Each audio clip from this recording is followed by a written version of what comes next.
We talk about mental fitness a lot on the show. In today's episode, we talk about tools that you can utilize to help you on the bench as a parent, and kind of the mission upon all of us to further the conversation at minimum on how this affects our kids, not just becoming better people, but helping us win hockey games, right? That's at the end of the day what we all want, but I think we want them to become better people the most. So we have on Paula McQuaid and Jessica Renney with us today, owners of Hone Athletic, to talk about this really fantastic conversation. I know it feels like I say that every week, but we're having a lot of fantastic conversations. And again, look, we're getting to that time of the year where the gift-giving season's coming up. We want you to head over to hockeywraparound.com, check out their off-ice tools and some of the new things that they've done, the children's book that they've written by Christy Casciano Burns and Lee Elias. That's me. Check it out at hockeywraparound.com. Use the code OKPH at checkout. You'll get a nice little discount there. It's a great way to support us and the show. And finally, humbly asking you, wherever you listen to the show, please give us that 5-star review. It really, really helps us spread the word, whether it's on Apple Podcasts or Spotify. It is a really easy way to support the show. Giving us those reviews and those written reviews helps us spread the message, in addition to you telling all of your friends about it, what you do all the time, and we appreciate you. With all that said, let's dive into this episode with Paula McQuaid and Jessica Renney on mental fitness in action on Our Kids Play Hockey. Hello, hockey friends and families around the world, and welcome to another edition of Our Kids Play Hockey. I'm Lee Elias, joined as always with Mike Benelli. We talk a lot on this show about the importance of mental fitness and keeping your mind as healthy as your body. So today, we have two guests joining us that are experts in that space in hockey. Paula McQuaid is a mental performance consultant for Hockey Canada's women's U18 national team, winning 2 golds, silver, and bronze medals with the teams in the IIHF World Championships since 2018. We're also joined by Jessica Renney, who has a unique perspective of the game, having spent most of her life close to the NHL, witnessing the importance of mental fitness to professional athletes who operate in high-performing cultures. Both Paula and Jessica are professional members of the Canadian Counseling and Psychotherapy Association, a nationally accredited body in Canada, and are founders of Hone Athletics, which is a unique digital platform that empowers sports leaders with the technology and expert guidance needed to create healthy, happy, high-performing athletes, something we love here on this show. We will dive into that much more on the show today. Ladies, welcome to Our Kids Play Hockey. Thank you. Nice to be here. It's exciting. It's nice to have you. Yeah, we've been planning this episode for months, so I'm excited it's finally here.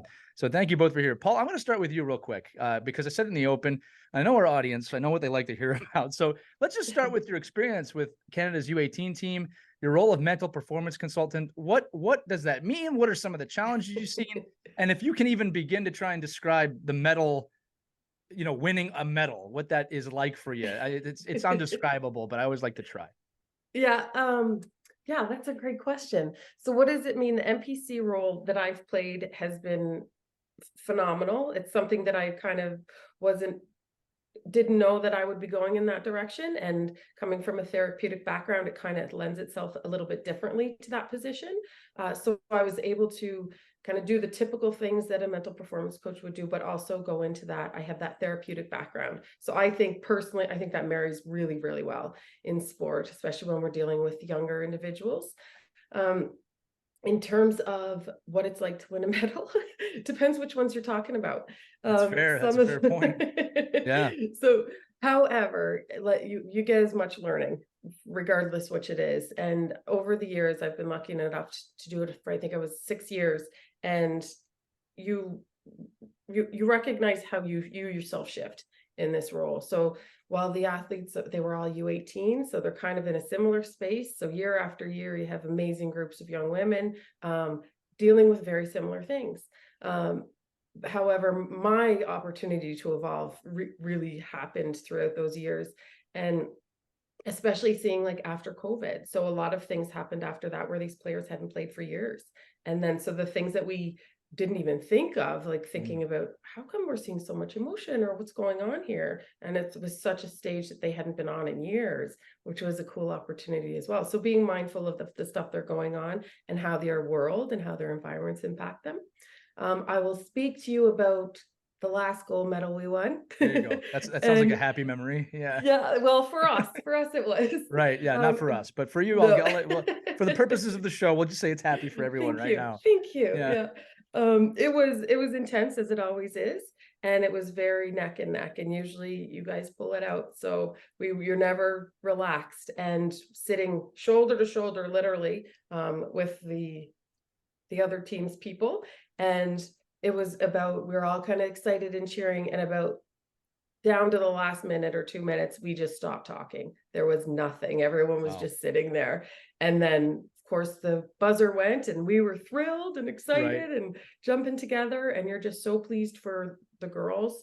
You're so pleased for their parents, everybody that's there supporting them, the country, and the team around the team who's been there since the start.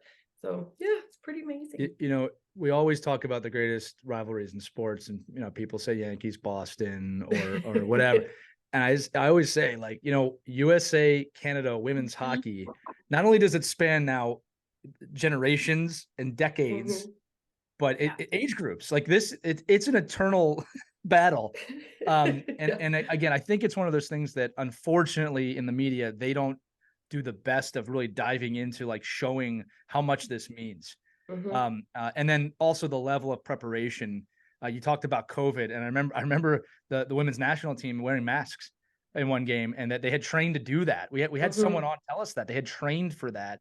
So the level of preparation, dedication, and everything that goes into it is at the highest of the highest levels, right? Yeah. I'm not talking men or women's sport. I'm just talking in general right now. You bring up a good point about COVID too. I'm still uneasy and freaked out generally that as a society, and I'm talking, North America, we just kind of finished it and moved on and never talked about it. And it's a little bit weird that we don't talk about it, considering that the entire world shut down for 3 years. And then especially with our children, who we asked to sit in front of a TV or a computer for 3 years, and then we wonder why they have problems communicating now. So kudos to both of you, obviously, for bringing that up. Jessica, I want to get your thoughts on that too, and then I have a question for you. You bet. I was just thinking to myself, have we moved on? Have we? Right? Like, how do we? That's a great question. How do we know? And when I think about kind of bringing it back to mental health, and Paul and I have always talked about COVID being the echo pandemic, or mental health being the echo pandemic of the physical pandemic. And certainly we can talk more about that. But if we look at kind of the mental health of our young people, and those who are needing support. And I read a stat the other day, actually, that said, we have, let's say, 300,000 mental health providers. I think it was in the US, actually. And we have 1.2 kids registered in sport. So there's a massive need for our kids to be getting the support they need. 100%. And how can we use sport as that vehicle to provide them with that mental health support that they need? And we obviously certainly think that we can do that. But just looking at the need versus our world's capacity to respond to the need in the way that the narrative that we've always kind of adopted, which is individually, we're really wanting people to look at how we can do this differently, to make sure that, a coach or a sporting leader can have the impact on that young person's mental health, rather than waiting for a psychiatrist or psychologist appointment to have that mental health impact. Yeah. Also, the stigma surrounding mental health is breaking. Like I had a question later on. I'm going to bring it up right now. Actually, this is, we talked about this, like the stigma is absolutely breaking. We can see now that more conversations are taking place. I don't think it's lame for people anymore to talk about it. And just 10 years ago, we didn't talk about it. It was weakness, quote unquote. I don't think anybody's seeing it as weakness now, unless you have kind of an old school mentality. But the thing that surprises me is that mental health, mental fitness is the number one concern of youth athletes and parents and their parents. Across the board now. I'd actually like to do research on what that was 20 years ago.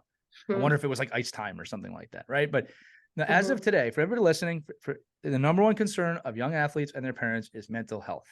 Yep. I think we've turned a corner, like I said, but I don't think we've gone far enough, because I think, like most things, we're acknowledging it now, but nobody knows what to do. And when you say things like a therapist or therapy, that's where the stigma kind of sticks its ugly head back up again of, oh, you're in therapy?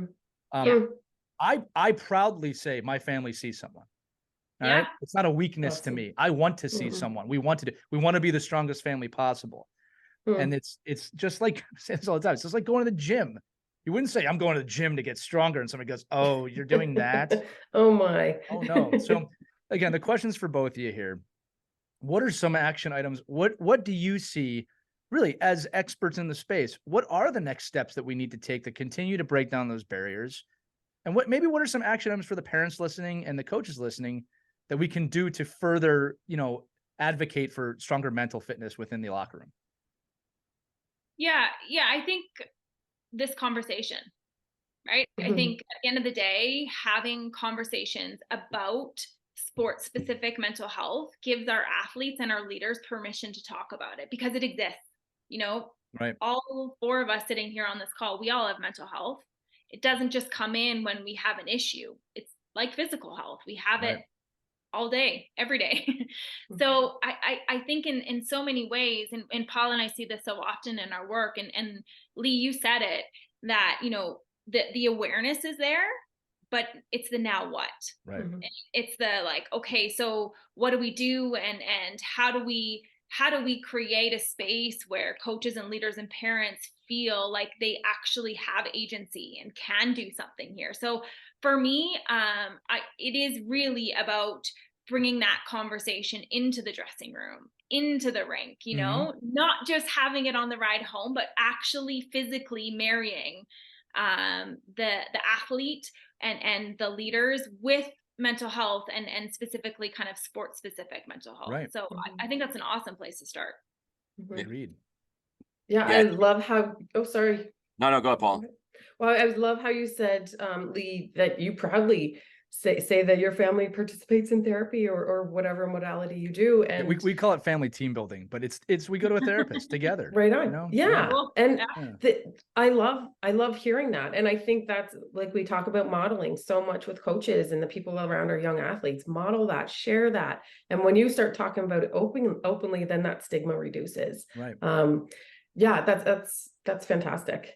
Thank you. I think this is where, I know where we are in USA Hockey from a coaching education standpoint. I know Hockey Canada does this as well in certain aspects, and they're probably getting better and better at it, is, introducing these concepts, nutrition, mental health, things outside of the role of a volunteer mom or dad hockey coach, right? Because it's so intimidating to coach anyway. And then to throw in the fact that you're supposed to be a mental health expert, and you're supposed to be a nutritionist, and you're supposed to, be a top line scheduler. I mean, it's all those things that I think, I think that's why, reaching out to folks like you and services that are offered is a support structure for the coaches, because we're not experts. I mean, it's really difficult. You can listen to a couple of podcasts and read a couple of books and see a couple of pamphlets, but you still need to engage with the professionals in this space. And I don't know, and to all your points, I mean, it is being more and more acceptable, but until the governing bodies make it a part of the actual education of coaches, and not just how do you do a breakout and how do you teach power skating, and then it becomes really hard, because coaches have a lot. I'm not talking about pro coaches. I'm talking about the volunteer youth hockey coach, 18U. Just like, okay, listen, I have a hard enough time getting to the rink, and now you want me to identify whether I'm talking to a child properly or not, and building up self-esteem or beating them up, or, it's a lot to ask. But I do think if we educate people and let them know that there are services out there, then it's the obligation of the organization and frankly the coach to utilize that, and then explore how does that help my team the most, where it's not affecting, and how does it help me the most, right? Because if you don't have healthy athletes mentally, how the heck do you coach them anyway? Yeah. Right. Yeah. And you said, we get nutritionists, we get all of those things. And I think as coaches, and individuals, we would never I would never jump into that world with my athletes or whatever and say, okay, well, I can teach you what to eat to, or how your nutrition needs to look. I would never venture into that. And so when you come to mental health, we're not asking coaches to do that either. Right. You don't need to dive into that world and give all the answers. You just need to be kind. You just need to hear. You just need to notice. And then there's next steps, right? So that's one thing that's always very important to us, is we never ask coaches to step into those realms that they're uncomfortable with or that are beyond their knowledge, but simply being there and showing them that, oh, I care about this and I care about you. Yeah, one of the things about kids that I think we forget as we get older is how much as kids we just wanted to be heard, right? I just want someone to listen to me. And I think when we get to adulthood, and look, there's a lot of things that happen, but we don't afford a lot of children the let me just listen to you. I don't have to fix it for you. I want to listen to you. This is obviously the perfect segue to talk about what you two have created. But as Mike alluded to, right? I think that there's pressure on, especially volunteer coaches, of I don't know how to do that, right? I know it's important, but I don't know how to do that.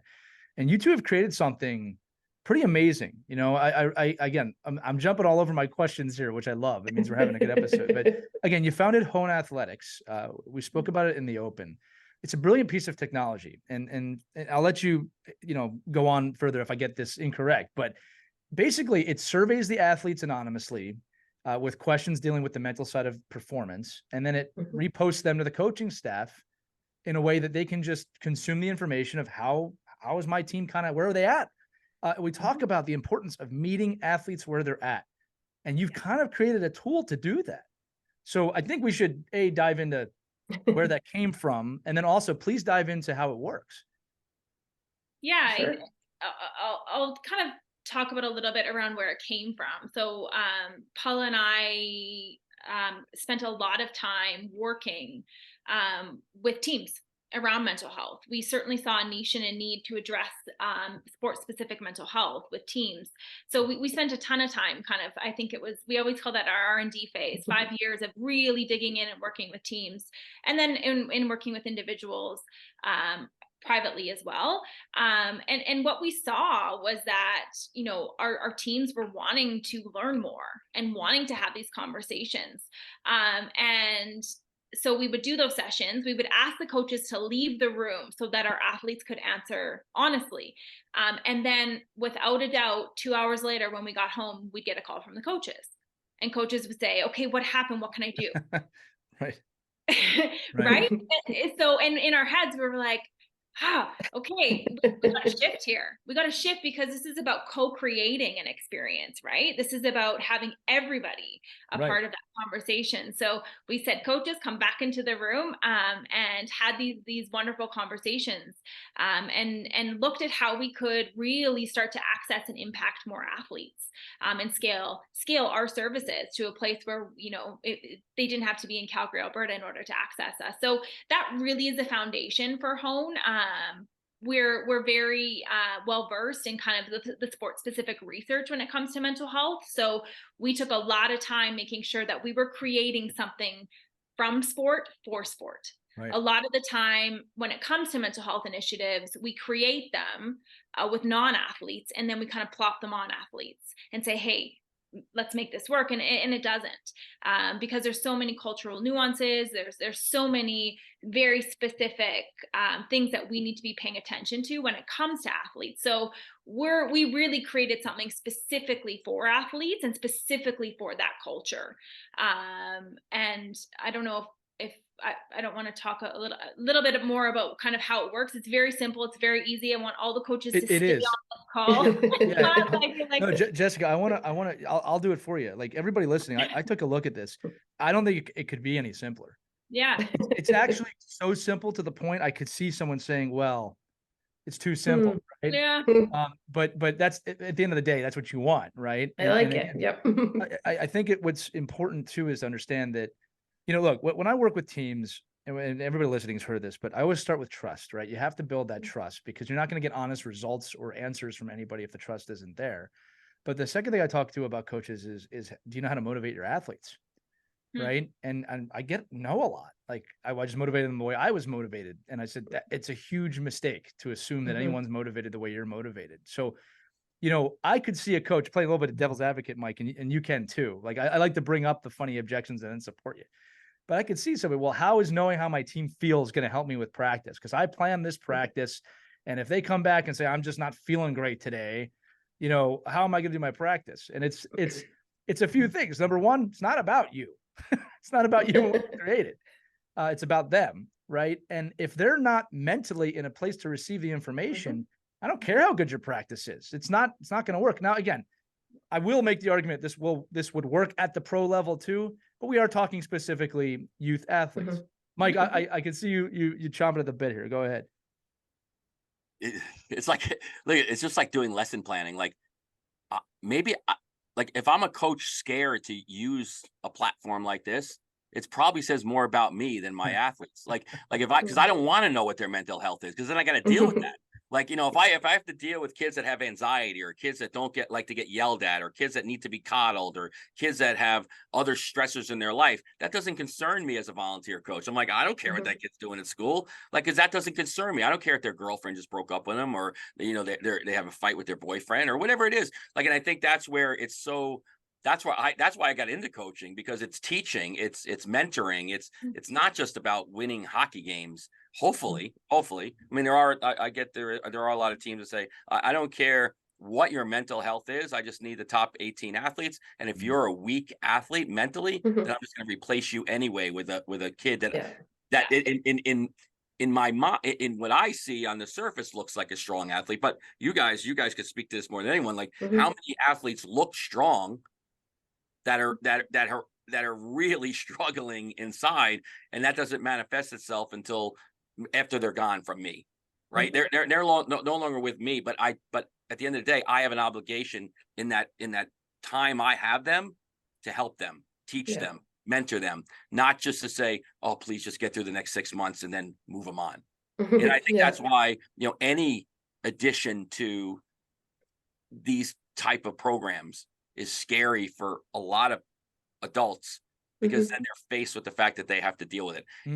It's almost like, you know, like my wife's a therapist, and she'll talk about, you know, her mandated reporting obligations about when she finds something out, like, and we're like, well, maybe I don't want to find that out. Like, like, you know, I don't want to test a kid a concussion, because I don't want to deal with the fact that he has a concussion, and then I have to then react to that concussion, you know? So it's just that's the way I see a lot of the mental health discussions, is the fear of having to deal with it, instead of just kind of burying your head behind it and not dealing with it. Now, on the other side of this, parents, advocate for this. Find the coach that wants to use this. Find the person that wants to, you know, confront this head on, because it's going to save you many years of maybe even actually seeing and needing a therapist at another level outside of sport. And we're talking about sport, right?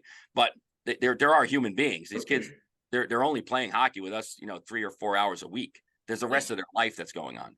Yeah, exactly. Yeah. I think about, Mike, when you said, you know, we don't want to deal. And I think we get this, we understand this. But I think about when an athlete's physically injured, and I think about that happening on the ice.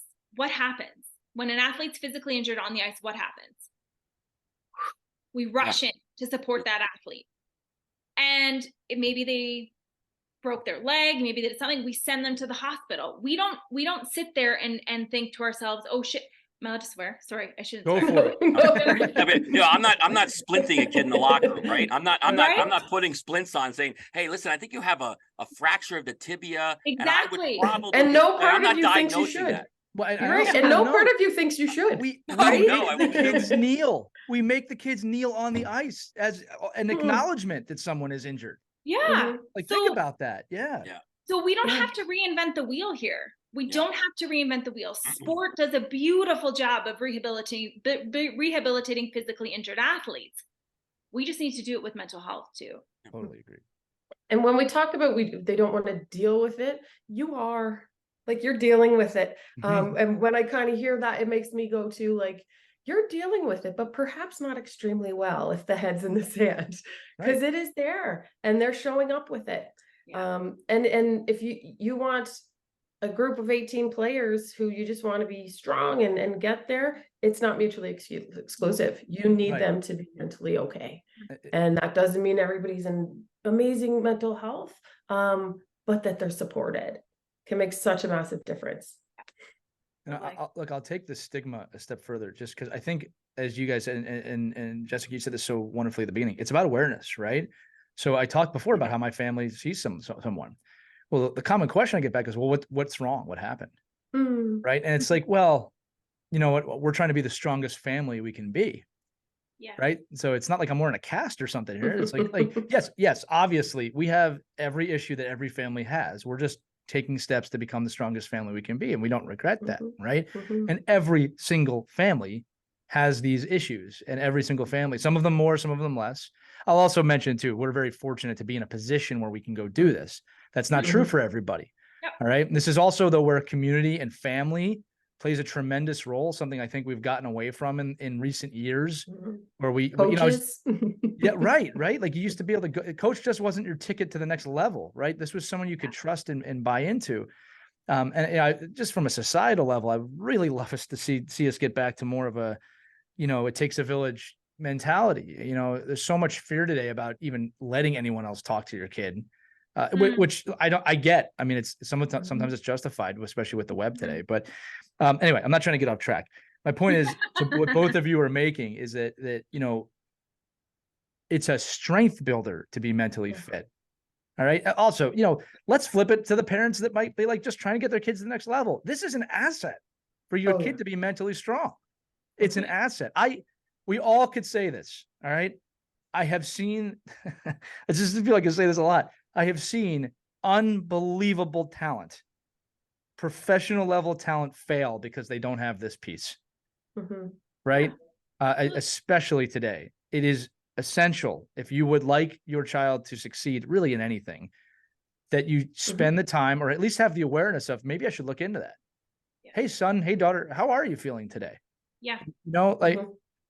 I value those conversations with my kids when they're willing to have them, right? You can't force anything out of them. So. Anyway, yeah, like I said, everyone's saying the same thing here, that mental health, mental fitness is important for the parents listening, for the coaches listening. Email us if you're not sure what to do, right? We'll hook up with these ladies, or, at least we'll point you in the right direction on something to do. Go ahead, Mike. Lee, I don't want to override your questions either, but I mean, I didn't ask one yet. Where did you see? I know. Well, I never ask questions. I'm sorry. Right. I just bring out. That's just the New York, Connecticut in you right there, Mike. I'm just talking. But I'm wondering, like, where did you see the most need for this? Like when you were doing your R&D, like when you were in there doing this, right? Where did it come to you and say, wow, if we could centralize this data, this information that we're getting, and anonymously, and it could support the coach, and support what we try to do with all our athletes as we're speaking with them in groups. And I understand you probably do teams, organizations, right? Organizationally, like, are we a healthy organization? So I think I'm just wondering, like, where that R&D led you to say, okay, well, how can we come up with the questions that we want to ask to help coaches kind of move on from this? Yeah, the first moment of us kind of walking into this world was with a group of, I think, 8th graders, and we didn't know what we were walking into, and they just started talking. And that's when we realized, oh, okay, they're willing and they want to. We did not have to lead this conversation. They wanted to talk about how they were feeling, owning their behaviors, all these really cool things. What really stands out to me, Jessica talks about when we kind of thought we were geniuses, and let's get the coaches out of the room and we can have this conversation and the kids can come up, and then everybody's talking to us and all these private conversations, and then we're like, oh no, we missed it completely, and bringing them back in. But I recall specifically one team, and we had a couple of players who would stay after the group every time and having very long conversations, and just recognizing that they felt rather powerless in what was happening, and there was nobody there that had influence on their environment to change it. And so that's when we needed to have that conversation with the coaches in it, to be like, stuff's going on and you need to know and you need to support them. And it's been really amazing ever since to have done that and to share that information. And we don't, when we use the app, like I said, we take the guesswork out of it. So we've made assumptions on what's been going on, particularly during COVID, of what we would need to monitor. And so when we did the research on what kind of stressors impact young athletes and impact how they perform, it showed up with, relationships and stress and pressure and criticism and all of these things that are not diagnostic questions. We are not diagnosing disorders here. We are not diagnosing depression or anything like that. We're picking up on your stress. And then when we know which area it's in, we can start to support you for what you need as a team. Do you see common themes like so it's a team of like say 18 kids? Do you see like this spike in where the stressors are, and then is that help me then as a coach say, oh wow, like I'm really affecting a big group of kids here the way I'm teaching, as opposed to it's one or two that I don't know of. I mean, but I would imagine you could probably figure it out pretty quickly if it's one, right? And you say, oh, God, I can't believe I'm doing that. Like I don't know where I went kind of off the rails there. But if it's like anything else, right? If it's like in the hockey world, you hear it all the time, like, oh, all the parents are saying they're so upset about this. I'm like, who's all the parents? Yeah, all of them. One parent? Three of them. Is like I tell our coaches that I work with all the time. Listen, if you have 70% of your people on board with you, you're doing a great job. Keep it up. You're gonna have your name. But on the side of kids not being in a room parroting each other, but being privately being able to say, this is how I feel. Like they're not with each other, right? They're just, this is their own this is their own therapy, I guess, in a lot of ways, like getting it off their chest. But then you get to read read the room, for lack of a better term, and get to see, okay, wow, I'm like, these kids feel like they have no time to study, or these kids feel no social life, or they feel like they're at the rink too much, or what. I don't know what the questions are. I'll have to research that a little bit, but I think it's just really important, to see those themes, right? And then react to them. Yeah. And I'll speak into just, we have leagues or teams that have been in the app now for 3 years. And we've been able to look at the data at the end of the year and say, hey, it looks like your girls or guys are really struggling with pressure in November. Okay, so what can we do in October? What can we do in October to make sure that these athletes are feeling supported? So it becomes an incredibly powerful preventative planning tool. Not only is it co-creating the sporting experience in the moment, but we're also able to give organizations and coaches the opportunity, and parents the opportunity to really better understand their athletes straight from the mouth of the athletes. Like I always say, this isn't like we're not in there doing stuff and do whatever. Like this is just helping us, the athletes and the coaches and the leadership better communicate in a way where they feel heard, to your point, Lee, right? Like these athletes feel like, oh, they see me and they hear me. And like, that is the most powerful tool, powerful, whatever you want to call it. I actually think it's funny. I just called it a tool. It's a tool. It is. I mean, it's a lot of things, but it is a tool, is one of them. Yeah. So when, when you say, what can parents and coaches do? See them, hear them, make them feel like what you're saying matters. And it is simple, Lee. Like you say, the app's really simple. It is simple. It's one of our core values here at Hone is to provide the simplicity behind mental health. Well, and I love that for it as a coach. It's funny. I got a lot of notes here from what we all just said. I love that you brought up the word preventative, because so many people, this is a human thing. It's not a hockey thing, but so many people wait until the action happens. Oh, I broke my leg. I need to do something about that. Well, you should have been strengthening it instead of, you're over 40. You probably shouldn't have been running. Anyway, there's a lot of things you can do. My favorite one, and it just shows you kind of how unconscious, that's the word I'm going to use, we are to certain things. Like the fact that every November to December, your team is going to be exhausted with each other. Every year I see it, and every year it's a shock. Well, I don't understand why they're not getting along. Right? It's because they've been together for 4 months, and you should have a good, healthy hatred for your teammates. That's the truth. Okay, joking aside, right? It's like the holidays are here, and then a lot of things happen. The holidays are wonderful for some families, and they are horrible for other families.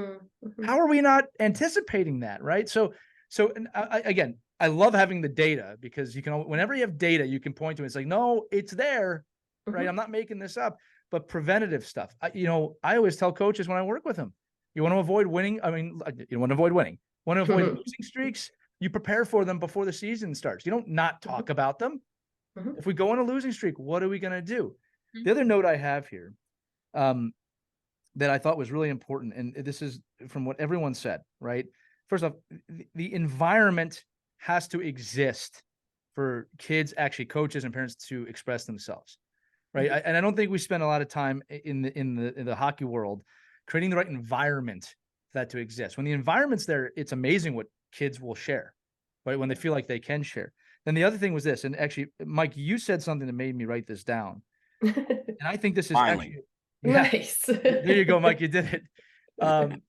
You know, I talked on the show a lot about, for the most part, right? Coaches really do care about these kids deeply. We care about the kids we coach more than I think anyone realizes.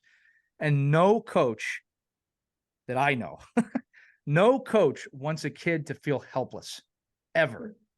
Right? If you're okay with that, you shouldn't be coaching. Right? So I think from a hockey standpoint, that kid's struggling on the breakout, right? You want that kid to feel confident. Mentally, we cannot have kids feeling helpless. Like there's nowhere to go. I can't talk to anybody, because that leads to way deeper, I don't want to say problems. It just deeper mental issues that could really be detrimental years later. So I think having a tool, or having even the ability for the players to know, hey, they're listening. You don't have to be perfect at it, but they're listening. They actually care. I had a great coach mentor of mine that used to coach women's soccer at the college level, and she would ask her players before every practice, thumbs up, thumbs down, thumbs in the middle, how are you feeling today? And she would change her plans based on what the answer was. I love that. Nice. Right. Yeah, No awesome. ego, right? It was like, well, we really need to work on this today, but if you're not mentally where you need to be, right. And the players obviously gave honest feedback on that. Everybody, I think, fears like, well, everybody's thumbs down every day. No, they wanted to practice hard. It's just sometimes they didn't have that. Go I ahead. wonder too, Lee, if I actually don't wonder, I know that so much of the power of something like that is asking the question, not even just a response. The response is informative and it helps our coaches, and that's great. But it's also, a great point.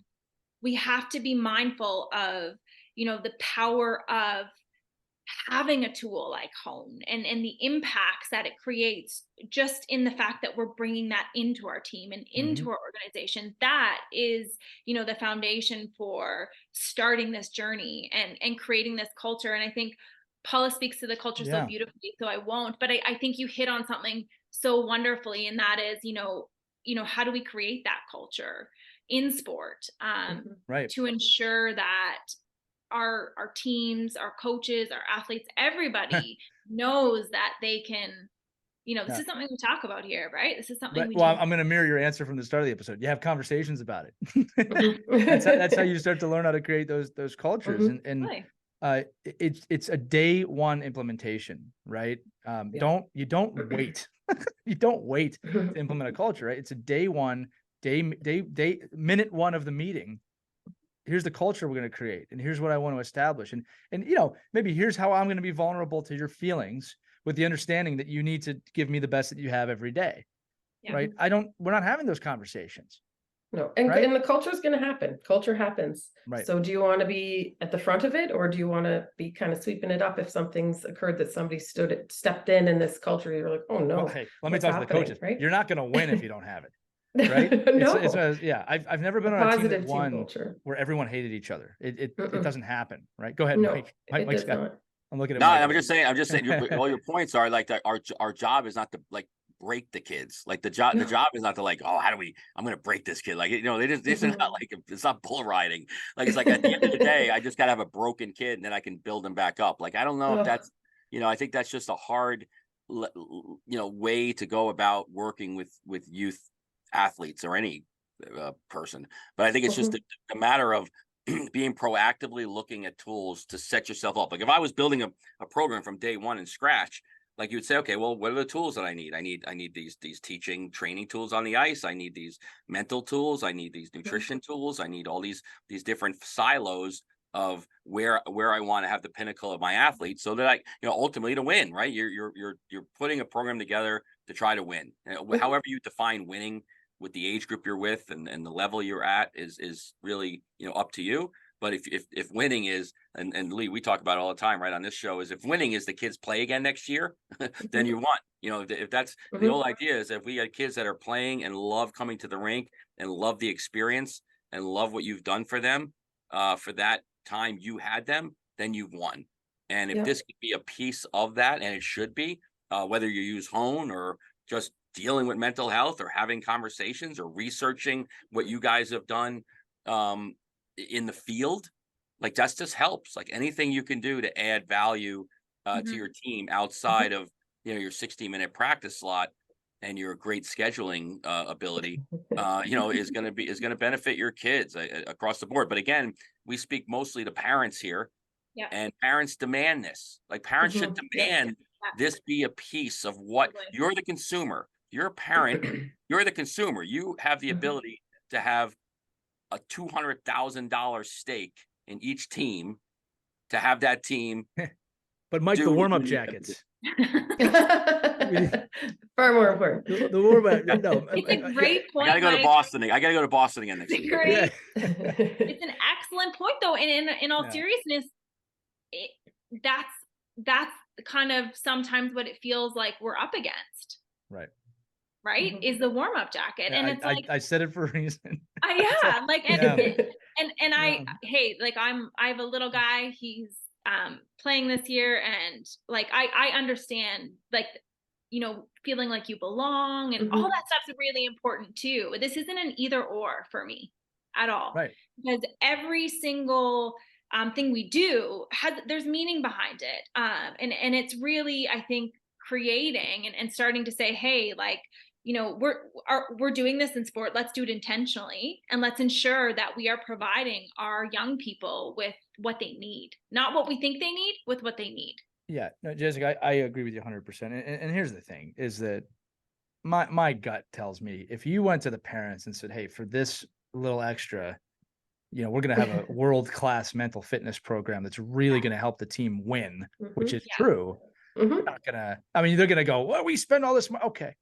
Like that's how those conversations really go. And again, I'm with you. Like, look, I'm also big as a coach on identity. I understand the value of wearing a logo on your shirt. I get it. I just think if we're not creating better people, what the hell are we doing?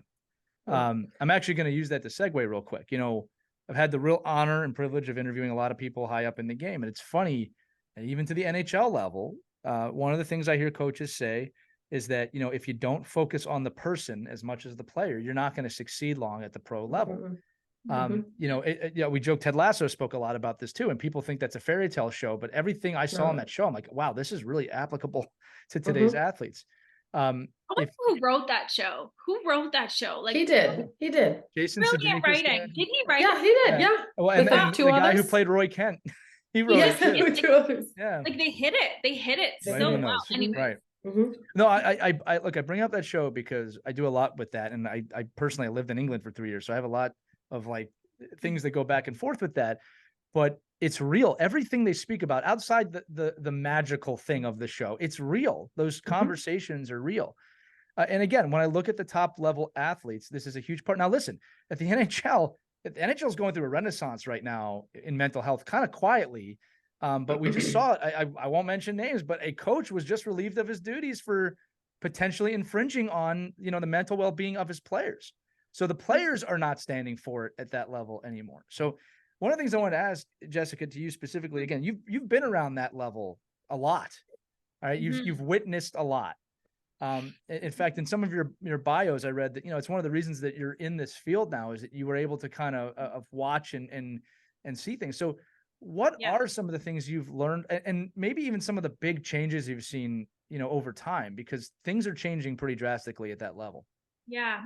So, you know, yes, I grew up around sport.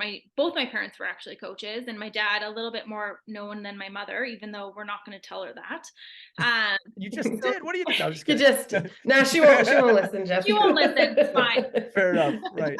You won't get a mailing address or anything. Yeah. Like that. So my dad coached in NHL for 13 years, and then went on to, he became the CEO of Hockey Canada.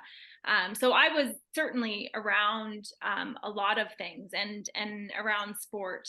But one of the ththings I recall and have a memory of was I was working. I was going into university, and I was back in Calgary here working. I think my dad might have been in New York at the time, your guys' area. And I had two players come up to me and say, I don't know what was going on. They were playing there. I don't know what happened. And they said, your dad was my favorite coach. And it's like one of the most wonderful things of being and doing what we get to do now is we have, you know, so many people come up and say that, which is such a cool thing as a daughter to hear. And every time I ask them why, their answer is always the same, always. And it's because he cared about me. He took the time to understand me as a brother, as a father, as a son, whatever it might be. So I think in so many ways, you know, I always saw the value of the person. And marrying that with a, you know, highly competitive, I moved, I don't know, like 8 times. Like I understand both sides of it. I understand that winning matters, and I understand that people matter. And I think what my dad did, well beyond his, quite frankly, you know, well beyond kind of earlier on in his career, and we're seeing it now, but he always married the both. He always understood that winning was important, but never at the expense of the individual. Right. And I think so. I saw that, and to me, I don't, you know, I don't know any different, quite frankly. I think we have a tremendous opportunity for sport to be that vehicle, and sport to really kind of highlight how, you know, we have to be thinking and talking about the culture we're existing in addition to winning, because winning's really fun and it's a competitive event, like all these things, like those aren't lost on me at all, but I don't live in a world where those two can't exist. Well, I think it's also important to note that there's lots of different ways to win. And I think we get so hyper focused on the big ultimate victory, which is very rare. Like a lot of people, we don't talk about that enough, that we forget there's a lot of wins in a hockey season, in a year, in your life, in your family. You know, I'll say too, obviously it's clear that his influence and your mother's influence have imprinted on you, and that you're furthering that, you know. And what's funny, Jessica, is that I remember being a young coach and kind of wanting to be at the NHL level and work at the NHL level. And that kind of happened. And it was not as fulfilling as I thought it was going to be. It was wonderful. Don't get me wrong. All right. But the older I got and the more I realized, wow, I can impact children. And when I became a father and I really started to understand that, man, that became a lot more important to me than just one ultimate victory. I'm not poo-pooing winning a Stanley Cup or anything like that. It is, you know, it's a holy grail. I'm not saying that's not a worthy goal, but when I look at even the teams that are winning now, right, the coaches are loved by the players, right? If you look at Vegas, who had a real culture problem just a few years ago, and then they righted their ship, and those guys looked like they were having the time of their life. Or if you look at Colorado and Tampa and the way their coaches speak about the group and the people, like it, even if you were super devil's advocate here and one of these people like, well, all that matters is winning the Stanley Cup, and if they don't win it, they're worth. Well, the coaches doing it are buying into this now. and the teams that are falling apart typically have old school coaches, right? That kind of, I'm not going to mention names, but kicked out of the league now. I don't think you have to leave. I think we all know. Yeah, I won't say any of them. But it's just one of those things of like the shift is there. So even for the non-believers, the shift is there. But it's interesting. I don't and I know I'm going to be very blunt here. I get what you're saying. But people love that. Here's a hot take. What's a non-believer? What is a non-believer? So we don't believe that if we care about children and if we care about people, that good things are going to happen. It just doesn't. It doesn't connect. I'll lean on Mike with this one too. But I see them at the rink weekly. Okay, and I'm not trying to be judgmental on anyone, but it's someone to me that is completely unconscious to what we're talking about, and just takes this mentality of if you're not first, you're last, right? And if you're not trying to be the best kid out there at the expense of everybody else, like, and again, it's the crazy hockey parent that I'm alluding to. And again, I will say this too, and then Mike, please jump in. They are the minority, the crazy hockey parent. Okay, the good hockey parent, the good hockey coach that generally cares about these kids, that is the majority. It is just typically a silent majority. Right.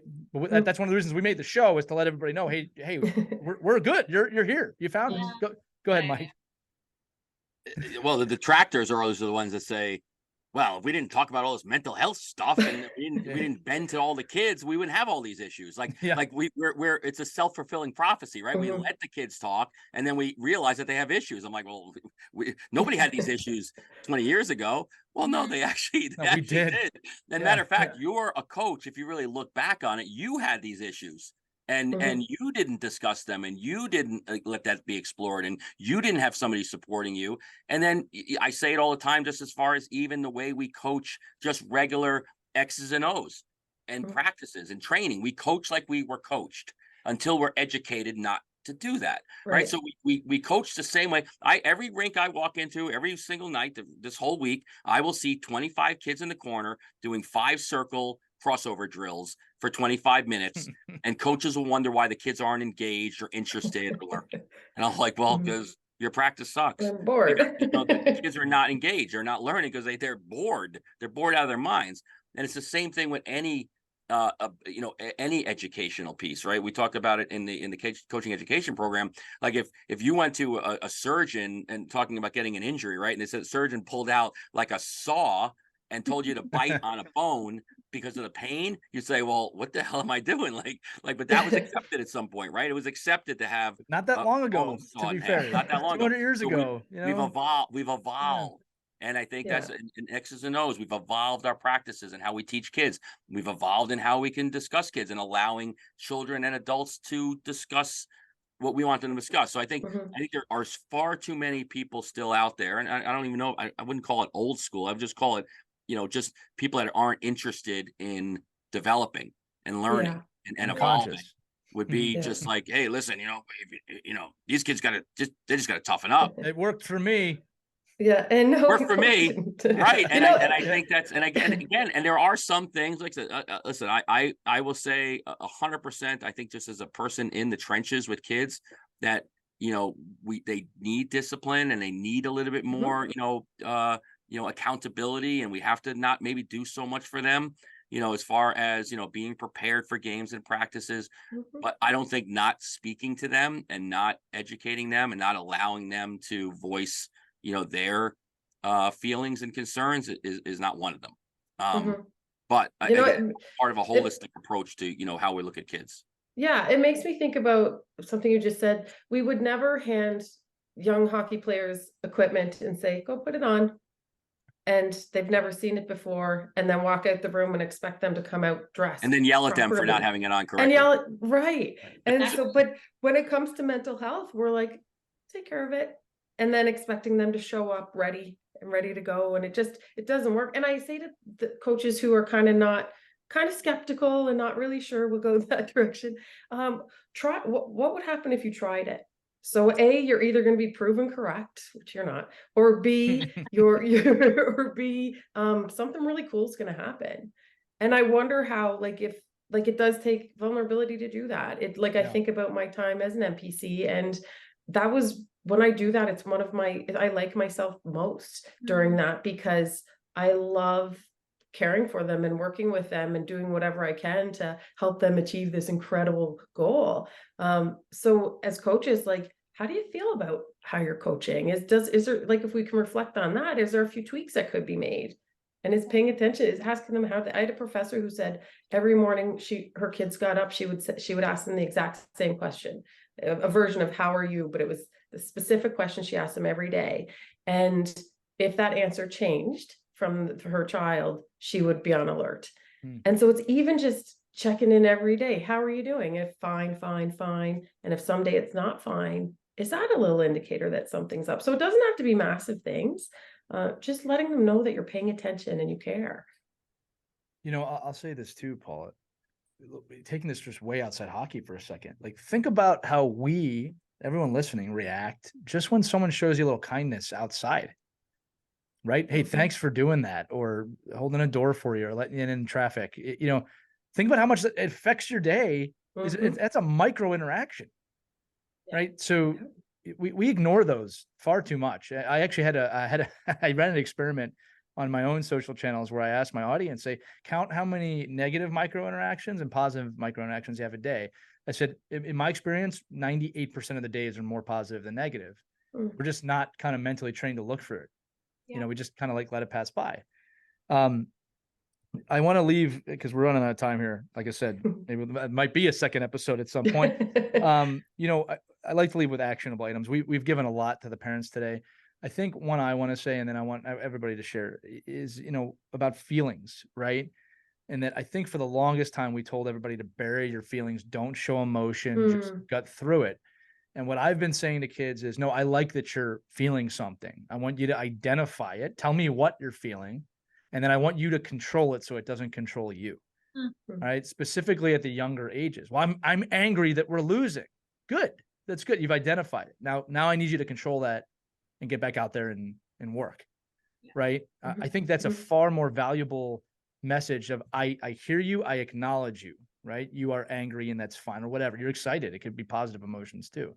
Now control that emotion, because we'll become more emotionally aware. We'll have a more emotional IQ and intelligence if we can learn to control them. Burying them, it's just going to explode later. Again, good or bad emotions. So that's just the message I give to my kids. It's important to feel. I want you to feel, but I want you to control those feelings, not the other way around. Yep. Mike, what's your wisdom of the week? No, I'm just kidding. Let's. I mean, honestly, I do that when I walk in the locker room. Like I try to smile and be happy. Like even though I'm having I have the most miserable day in the world, I just try to be happy when I walk in the locker room, because the kids react to that. Like they see you walk in, get your dress. Come on, let's go. We gotta get on. And they're just like, it just sets this tone going on the ice. That's like, and even the kids too, because you know you can train. Like I'll listen. I've done this for years and years and years, and I've really tried to. Like I'll even pinpoint kids and be like, "Hey, when you go in the locker room today, you gotta be smiling. Put some good music on. The guys aren't feeling good. You know, we're not feeling great today. I can feel it. You as a coach really know your kid. You can kind of gauge where we're at when we're coming in, and a smile and a funny story and just saying hello goes such a long way with like. And I work mostly with like, you know, 16, 15, 14-year-old boys. And it's just sometimes you just got to force it out of them. You know, we joke around like turn that frown upside down, and the kids think but it's just you got to do it. You force yourself to smile and you're happy. I mean, and that's just, you know, a fact. So do more of that. And I think it's just, and Lee, we've talked about it a lot. I actually just did a little ride to the rink episode on it, just about, you know, going in and being deliberate in your role to be positive. Like deliberately come up with plans that when you step into the rink, you are going to be in a positive place. And then hopefully everybody drives that, and then they drive you, like they lift you up too. And I think that's, you know, so it's hard to think about those things unless you kind of plan it. Yeah. And I think I'm thinking as you guys are speaking, you're both way more evolved than I am, because I'm thinking about with my kids and with, you know, God love them, last night and sort of trying to regulate and manage people's emotions. And I thought to myself, I just stopped and I thought to myself, like, I need to regulate myself right now, right? As the leader and as the coach. And if I, you know, not to take this down a path, but like, when we're talking about mental health and how we impact others, it starts here, right? It starts with that leader, that coach, the mom, the dad. So many times, you know, it's for me, it's about pulling myself out of the situation and just checking in with me and being like, hey, where am I at? I might have to go lock myself in the washroom right now because I need 2 minutes, right? But like regulating this first. Jessica, I say all the time, and I'll use the word love. You know, it's tough to give somebody something you don't have. If you don't love who you are, it's very hard to give that to your children or somebody else. But it's the same thing with what we're talking about, mental health. If you're not mentally strong, it's very hard to give that to your kids. I'm not saying you can't. I'm just saying it's very, very hard. You got to check yourself. And look, to quote Ted Lasso, be curious, not judgmental, right? When I am losing my with my kids, and I'll say it just like that because every parent can relate. It takes me some time, but I'll get to a point of, okay, it's not them, it's me. Right. And I gotta really look inward and say, what do I need to do different to get the results? Even if it's something that they're not doing well, I'm obviously not responding well.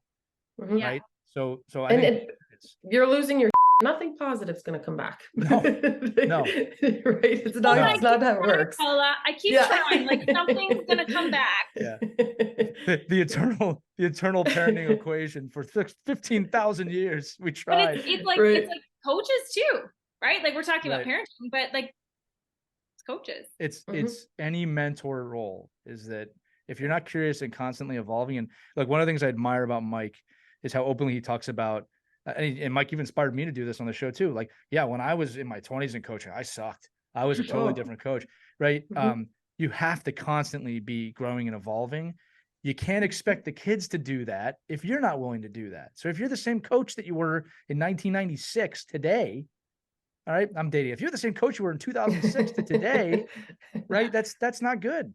And in my defense, I wasn't that bad then. Like then it was like you could like parents wanted that. They're like, oh my God, I want you to punch my kid in the helmet. Like I want you to grab my kid. Don't do that, by the way, parents. But I think this, but there's certain acceptable norms that we all went through. Like you could, like in the 80s when I was coaching, you could literally run kids until they puked their brains out. Like it was like oh my God, what a practice. It was actually everybody was throwing up, and it's like it was expected, Mike. Like to be fair. Yeah, maybe I shouldn't even admit to that. But I think it's just, but it's like, it's one of those things where it was almost like, oh well, those other coaches are doing that, so I need to do that. Like that's where winners are made. And then you find out, like, what do you mean everybody didn't do that? Like that, there was other people outside that did this other way of teaching, like Coach Renney, like they did different things to inspire their athletes. And you didn't know that. But I think there's no excuse now, because every piece of social media, everything on the web, everything you can look up, like you have the access of the library of the world to educate yourself of what the best practices are and what will get the best results. Or get the same results by doing it a different way. Let's do it the better way. Well, Mike, I got to say this to you. And again, I was joking about you being bad, but like, listen, we didn't know what we didn't know, right? Like, so everyone's got to give everyone some grace. The coaches in the 1980s didn't know what they didn't know. You can't get on them for that, right? So, and I'm agreeing with you, but we know now, and that's the difference. It's like we know this now, so you have to adapt. And we'll continue to learn, and we'll continue to find new things. And I think something that's we've a little bit lost sight of is allowing people to do better. Like once we figured out that, oh shoot, there's a better way, and somebody's willing to do that, how amazing to give them the opportunity to do that. Right. And what that will do for our young people. And our young people, we talk about young players right now. If they're talking about this now, what are they going to be like in 5 years? Brilliant. Like it's going to be amazing. And I will say this, Paula, that having worked with 6 to kind of 10-year-olds over the last few years, a lot more than normal, they're better at this stuff than the adults, right? And it's like, I do wonder in 10 years when that kid's 18 and they've had 10 years of really mental fitness training, I mean, are they going to school me in terms of like, coach, you're really not in touch with your emotions right now. You could do stronger than that. And then it's going to be on me to be like, you're correct. Well, listen, after this episode's come out, if this episode comes out and I get a timeout, then I might be a little more upset. I will say, but I think, coach, you got to go take a timeout. But again, I think it's just, you're absolutely right, Paul. It's like, okay, we're hopefully inspiring the next group of athletes that are going to just, this is how they were coached. Like, I don't know, this is how I was coached. My coach never skated me into the ground, or he never disciplined me for something outside of my control. Like there are things that you have held people accountable for, and things that you have to coach kids up on. And I think it's just a matter of saying, if you can make better people coaching our kids, the more and more we get that, the better the sport becomes. And maybe I think in a lot of ways the bigger the sport becomes. Right. So if you're a governing body, you're like, I want more kids playing. That's my goal, is the goal. And more healthy kids playing. Not, you don't want to kind of detract from what the sport can bring to you.